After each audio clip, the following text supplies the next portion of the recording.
जब हम अपने को ब्रह्म मानेंगे तब हम किसी भी भ्रम में फंसेंगे नहीं। सिर्फ इतना सा अंतर है, मैं ब्रह्म हूँ, मैं वो ब्रह्म स्वरूप हूँ, मुझे उस भ्रम में नहीं फंसना है जिसमें दुख तकलीफ हर चीज मिलती है। हम आसक्ति रख लेते हैं, हम मोह रख लेते हैं, हम अपने अंदर सारे विषय विकार के कारण हम रखते हैं और दूसरों से अपेक्षा रखते हैं कि वो हमें सुख दे, जबकि सुख कहाँ है? हमारे ही अंदर है। हम किसी से कुछ न लें, हम किसी से उपेक्षा न रखें कि कोई हमसे प्रेम करे, कोई हमें मान सम्मान दे।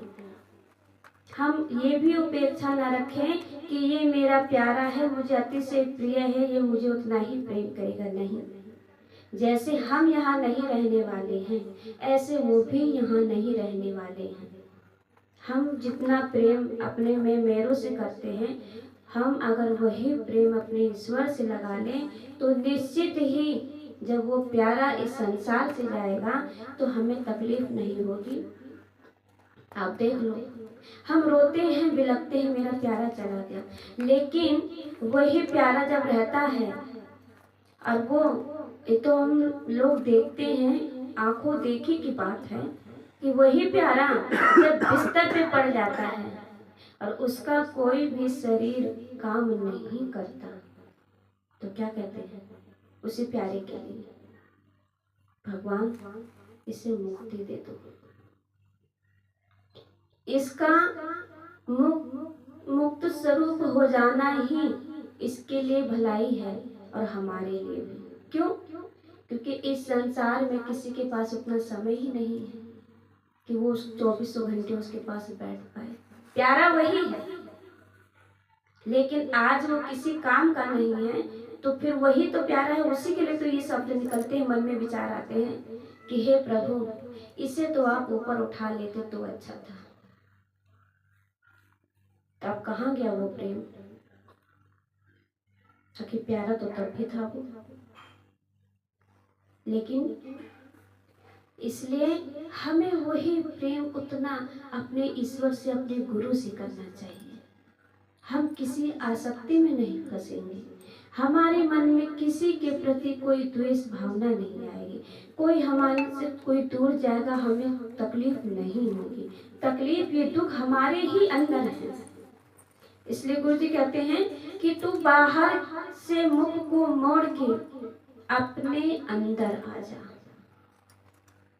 और जब हम अपने अंदर आते हैं, अपने भीतर में वो आनंद, वो सुख जो तुम बाहर ढूंढ रहे हो, बाहर भटक रहे हो, अपने अंदर उस आनंद को ढूंढो। और ये जब आनंद हमें कब महसूस होता है? जब हम गुरु की शरण में जाते हैं, गुरु की कृपा जब हम पर होती है, गुरु के मुख से जब हम इस अमृत गीता ज्ञान वचन को जब हम सुनते हैं, तब हमें समझ में आता है सच में हमने अपना जीवन इतना बर्बाद कर दिया। हम यूं ही भटक रहे थे, हम अपने घर गृहस्थी में, मोह माया में हम इतने लीन हो गए थे कि हम अपना जीवन जो जीना था, भगवान ने यहाँ भेजा था आनंद लेने के लिए, लेकिन हम कहाँ फंसे हुए थे।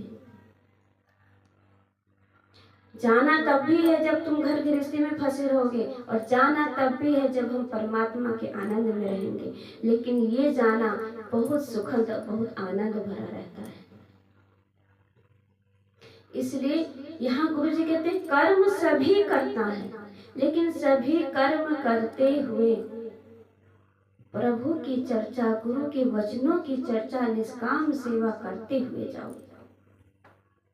और जब हम परमात्मा के पास जाएंगे तो सच बात है कि मेहमान वही अच्छा लगता है जो हर चीज से भरपूर हो, है ना। जब वो हमारे पास आता है तो कुछ लेके आते हैं तो कितना अच्छा लगता है, बच्चे कितने खुश होते हैं, कितना आस रहता है कि हाँ मामा आए हैं तो कुछ चीज़ लेके आए हैं। ऐसे हम भी तो जब जाएंगे तो परमात्मा भी तो आस लगा के बैठे हैं कि हम क्या लेके जाएंगे वहाँ, क्या कमाई की हमने, यही धन दौलत बेटी बेटा यही कमाई?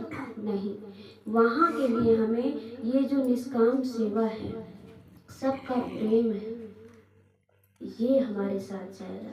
आज जो गुरु के वचन जो सुन रहे हैं ये हमारे साथ जाएगा। किसी की अगर हम दुख तकलीफ में साथ सहयोग करते हैं वो हमारे साथ जाएगा।